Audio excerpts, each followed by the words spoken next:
Welcome to the Windows Computer and Technology channel. And Microsoft did say this week that the new start menu is general availability, that anyone should see it if they turn on the get the latest updates and features in Windows Updates. But from what I see in the comments, a lot of people don't have it.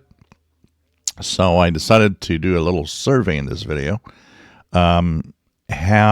Where are you in the world? I'm just going to kind of see if maybe it's something that has to do where you are. So I'm in Canada. I got it on all of my machines now. I guess if you're in the United States, you probably have it. But I'd be curious to see, do people in Canada or the U.S. still don't have it? And the other thing that I would like you to answer with this is, are you on 24H2 or 25H2? And this, you can just go into the search here and type your WinVer command, WINVER.